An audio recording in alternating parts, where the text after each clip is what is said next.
رسول پاک صلی اللہ علیہ وسلم اولو الامر ہے، ان کے سوائے کوئی اور اولو الامر نہیں ہے۔ اللہ تعالیٰ کا رسول صلی اللہ علیہ وسلم اور اللہ تعالیٰ دونوں ہی تم میں اولو الامر ہیں، تیسرے اولو الامر کی ضرورت نہیں ہے اور نہ کوئی تیسرا اولو الامر ہے۔ بس صرف دو اولو الامر ہیں، بس دونوں ہی تم میں اولو الامر منکم ہیں، ان دونوں کے سوائے تیسرا کوئی بھی اولو الامر منکم نہیں ہے۔ بس اللہ تعالیٰ کی ہدایت ہے اور اس کے رسول پاک صلی اللہ علیہ وسلم کی ہدایت ہے، کسی ہدایت اور کسی کی بھی نہیں ہے۔ رسول پاک صلی اللہ علیہ وسلم کی ہدایت صرف اللہ تعالیٰ کی ہدایت ہے، اولو الامر کی ہدایت ہے۔ کہاں گئی؟ رسول پاک قرآن پاک میں ہے، رسول پاک صلی اللہ علیہ وسلم کی ہدایت صرف اللہ تعالیٰ کی ہدایت ہے، اور اولو الامر کی ہدایت کہاں گئی؟ حقیقت میں اولو الامر یہی ہیں، ان دونوں کے سوائے کوئی اولو الامر نہیں۔ امام وہ ہے جو اللہ تعالیٰ کے حکم سے ہدایت کرے، جس کے پاس اللہ تعالیٰ کا امر نہ آئے وہ امام ہے، جس کے پاس اللہ تعالیٰ کا امر نہ آئے وہ نبی آئے، جس کے پاس اللہ تعالیٰ کا امر آئے وہ نبی ہے، نبی علیہ السلام ہے، جس کے پاس اللہ تعالیٰ کا امر آئے وہ رسول پاک صلی اللہ علیہ وسلم ہے۔ جن پر اللہ تعالیٰ کا امر نہیں آتا وہ کیسے اولو الامر ہے؟ تم کیسے اس کی اطاعت کر سکتے ہو؟ بس اللہ تعالیٰ کا امر ہی اولو الامر ہے اور رسول پاک صلی اللہ علیہ وسلم کا حکم ہی اولو الامر ہے، اور کوئی اولو الامر نہیں ہے جس پر قرآن پاک نازل ہو وہ اولو الامر ہے، جس پر قرآن پاک نازل ہو وہ اولو الامر ہے، اور کوئی ان کے سوائے اولو الامر ہے ہی نہیں۔ جن کے پاس جس پر قرآن پاک نازل ہو وہ اولو الامر ہے، اور کوئی ان کے سوائے اولو الامر نہیں ہے۔ جس پر قرآن پاک نازل ہی نہ ہو وہ کیسے اولو الامر ہو سکتا ہے؟ جس پر وحی خدا نازل نہ ہو وہ اولو الامر کیسے ہو سکتا ہے؟ جس پر امر نازل نہ ہو وہ اولو الامر نہیں ہو سکتا۔ صرف اللہ تعالیٰ ہی اولو الامر ہے، اور اس کا رسول پاک صلی اللہ علیہ وسلم اللہ تعالیٰ کے امر سے اولو الامر ہے، اللہ تعالیٰ کے امر سے اولو الامر ہے، اور نہ اللہ تعالیٰ کے حکم کے سوائے کسی اور کی ہدایت کا حکم ہے۔ اللہ تعالیٰ کے سوائے کسی ایک کی بھی ہدایت نہ کرو، نہیں وہ تم کو کسی ایسے گہرے گڑھے میں لے جا کر ڈال دے گا جہاں سے تم کبھی نکلنے کے نہیں، اور تم کو گمراہ کر۔ صرف اللہ تعالیٰ کے حکم کی اطاعت کرو اور اللہ تعالیٰ کے رسول پاک صلی اللہ علیہ وسلم کے اطاعت کرو، یہی تم میں اولو الامر منکم ہے، اور ان کے سوائے تم اور کسی ایک کی اطاعت نہ کرو۔ جو حکم کا مالک ہے، جو حکم کا وارث ہے، جو حکم کا نازل کرتا ہے، جو امر کا مالک ہے، جو امر کا وارث ہے، جو امر کا نازل کرتا ہے، وہی اولو الامر ہے۔ صرف امر اللہ تعالیٰ کا ہے، صرف امر اللہ تعالیٰ کا ہے اور کسی کا نہیں ہے۔ اللہ تعالیٰ ہی حقیقی اولو الامر ہے، اللہ تعالیٰ ہی حقیقی اولو الامر ہے۔ اگر تم اولو الامر میں جھگڑا کرو یا تم میں اولو الامر کے متعلق جھگڑا ہو جائے تو پھر تم اس میں سے اس کے متعلق فیصلہ نہ کر سکو، تو پھر اس معاملہ کو اللہ تعالیٰ اور اس کے رسول پاک صلی اللہ علیہ وسلم کی طرف پھیر دو، اور یعنی اولو الامر صرف اللہ تعالیٰ اور اس کے رسول پاک صلی اللہ علیہ وسلم کو سمجھ لو، یہ تو سب سے اچھی تفسیر۔ حقیقت میں صرف اللہ تعالیٰ ہی اور اس کا رسول پاک صلی اللہ علیہ وسلم ہی اولو الامر ہے، اور اولو الامر کے حقدار ہیں، یہی اسلام کی ہدایت کے لیے زیادہ حقدار ہیں، یہی دین اسلام کی ہدایت کے لیے ہدایت ہے، اور یہ اور کسی دنیا دار کی ہدایت نہیں ہے۔ اس لیے تم کو اللہ تعالیٰ اور رسول اللہ صلی اللہ علیہ وسلم کی ہدایت کا حکم ہے اور کسی کی ہدایت کا حکم نہیں ہے، کیونکہ اللہ تعالیٰ کی ہدایت اور رسول پاک صلی اللہ علیہ وسلم کی ہدایت ایک ہی ہدایت ہے۔ اس سے معلوم ہوا صرف اللہ تعالیٰ کی ہدایت کرو، یہی رسول اللہ صلی اللہ علیہ وسلم کی ہدایت ہے۔ درود پاک اللہم صلی اللہ محمد و آل محمد جمیع الانبیاء والمرسلین۔ صرف قرآن پاک کی ہدایت کرو، صرف قرآن پاک کی ہدایت کرو، یہی اللہ تعالیٰ کی ہدایت ہے۔ صرف قرآن پاک کی ہدایت کرو، یہی اللہ تعالیٰ کی ہدایت ہے۔ اگر کوئی اس بات کو رسول اللہ صلی اللہ علیہ وسلم کی طرف سے حدیث بیان کر دے، اگر کسی بات کو کوئی اس بات کو رسول اللہ صلی اللہ علیہ وسلم کی طرف سے حدیث بیان کر دے تو اس بات میں شک ہو سکتی ہے، اس بات میں شک ہو سکتی ہے، کیونکہ یہ بیان کرنے والا شاید اس قول میں ڈنڈی نہ مار دے، کیونکہ بیان کرنے والا شاید اس قول میں ڈنڈی نہ مار دے، اس کی حدیث کے الفاظ تبدیل کر دے، اس حدیث کی صحت نہ بدل دے، یا اس میں اپنی خواہش نہ شامل کر دے، کیونکہ اس شخص کی زبان اور اللہ تعالیٰ کی زبان میں ایک نہیں، کیونکہ اس کی زبان اور اللہ تعالیٰ کی زبان ایک نہیں ہے، اس کی خواہش اللہ تعالیٰ کی خواہش ایک نہیں ہے، رسول پاک صلی اللہ علیہ وسلم کی زبان اور دنیا دار کی زبان برابر نہیں ہے۔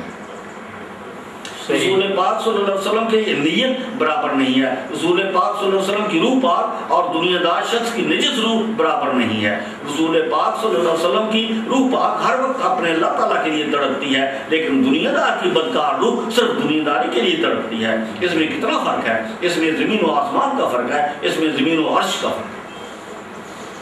رسول پاک صلی اللہ علیہ وسلم کی روح اللہ تعالیٰ کی چنی ہوئی ہے، اللہ تعالیٰ کی مصطفیٰ کی ہوئی ہے، اللہ تعالیٰ سے ہدایت یافتہ ہے، لیکن دنیا دار شخص کی نجس روح صرف دنیا داری کے لیے بنائی گئی ہے، اس کو کسی نے پاک نہیں کیا، نہ یہ نجس روح ہدایت یافتہ ہے۔ شیطان تو انبیاء علیہ السلام کو بھی نہیں چھوڑتا، شیطان نے تو انبیاء علیہ السلام کو بھی نہیں چھوڑا، ان سب پر پے در پے حملے کرتا ہے، لیکن اللہ تعالیٰ کا رسول پاک صلی اللہ علیہ وسلم شیطان کے سب حملوں کو اللہ تعالیٰ کے حکم سے دفع کر دیتا ہے اور اصلی بات خالص رہ جاتی ہے۔ یہ دنیا دار کس بات کی موری ہے کہ اللہ تعالیٰ کے رسول پاک صلی اللہ علیہ وسلم کی حدیث کو بیان کرے اور اس کی صحت کو سمجھ جائے، اس کی صحت کو سمجھ جائے۔ یہ دنیا دار شخص اس حدیث میں ضرور اپنی کوئی نہ کوئی خواہش ضرور شامل کر دے گا، اپنی کوئی نہ کوئی ضرور خواہش شامل کر دے گا، کیونکہ یہ شیطان کو اپنے سے دور کرنا اس کے بس کی بات نہیں۔ حقیقت میں لوگوں کا امام وہ ہو سکتا ہے، حقیقت میں لوگوں کا پیشوا وہ ہو سکتا ہے، حقیقت میں لوگوں کا مرشد وہ ہو سکتا ہے، حقیقت میں لوگوں کا ہادی وہ ہو سکتا ہے، حقیقت میں لوگوں کا مہدی وہ ہو سکتا ہے، حقیقت میں لوگوں کا رہبر وہ ہو سکتا ہے، اور جو اللہ تعالیٰ کی زبان سے بولے، جو اللہ تعالیٰ کی زبان سے بولے، جو اللہ تعالیٰ کی زبان سے بولے اور اللہ تعالیٰ کے حکم سے ہدایت کرے اور اللہ تعالیٰ کی وحی سے ہدایت کرے اور اللہ تعالیٰ کے امر سے ہدایت کرے۔ جس امام کو اللہ تعالیٰ کا حکم نہیں ہے وہ امام نہیں ہے۔ وہ امام کیسا؟ حقیقت میں اللہ تعالیٰ نے اس آیات میں اولو الامر اللہ تعالیٰ کو اور رسول اللہ صلی اللہ علیہ وسلم کو بھی کہا کہ ہدایت کرو اللہ تعالیٰ کی اور ہدایت کرو رسول اللہ صلی اللہ علیہ وسلم کی جو تم میں اولو الامر ہیں، اور قرآن پاک کی ہدایت کرو جو تم میں اولو الامر ہیں، اور قرآن پاک کی ہدایت کرو جو تم میں اولو الامر ہے۔ اس آیات کا ترجمہ یہ ہو سکتا ہے، یا اس آیات کا ترجمہ یہ ہو سکتا ہے جو میرے بعد کوئی اولو الامر آئے یا رسول اللہ صلی اللہ علیہ وسلم آئے یا کوئی پیغمبر علیہ السلام آئے یا کوئی نبی علیہ السلام آئے تو وہ اولو الامر ہے، اس کی ہدایت کرنا۔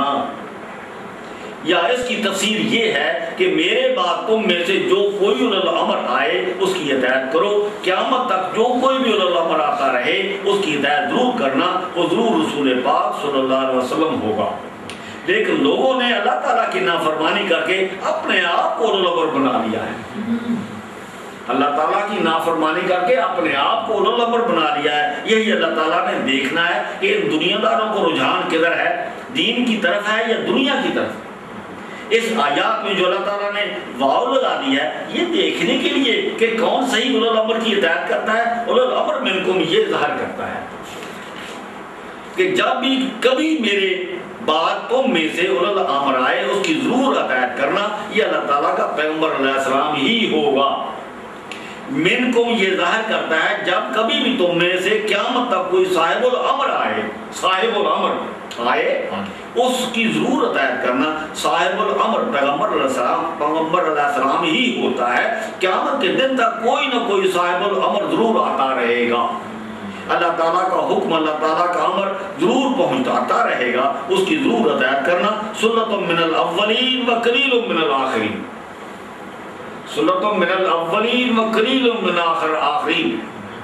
ضرور بر ضرور صاحب الامر قیامت تک آتے رہیں گے، یہ سب پیغمبر علیہ السلام ہی ہوں گے، ان سب کی ہدایت کرنا۔ اولو الامر وارث،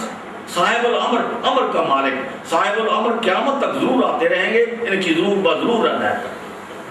اس آیات کا عدل بالباب یہ ہوا کہ قیامت تک تم اس آیات کی پیروی کرنا،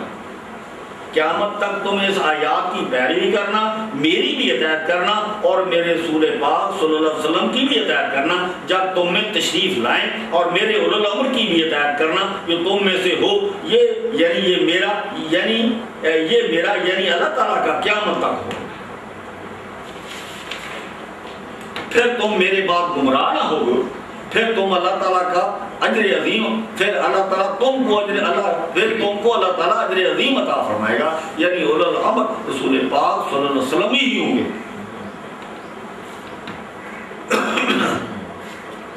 سورۃ ملک 8 نمبر سورت کلما القی فیہا فوجن، کلما القی فیہا فوجن سالہم خزانتها الم یاتیکم نذیر قالوا بلی قد جاءنا نذیر۔ کلما جب کبھی بھی، جب ڈالی جائے گی بیچ ان کے کوئی جماعت، یہ ترجمہ پیچھے شروع کر رہے ہیں، ترجمہ ہوتا ہے کلما القی، جب کبھی بھی ڈالی جائے گی بیچ اس کے فوج، جماعت، فوج دو دے وچ فیہا فوج سالہم خزانتها، پوچھیں گے اس کے چوکیدار، دو چوکیدار پوچھیں گے الم یاتیکم نذیر، کیا تمہارے پاس کوئی نذیر نہیں آیا، تمہارے پاس کوئی رسول نہیں آیا، تمہارے پاس پیغمبر نہیں آیا تھا؟ قالوا کہیں گے، سب کہیں گے قالوا بلی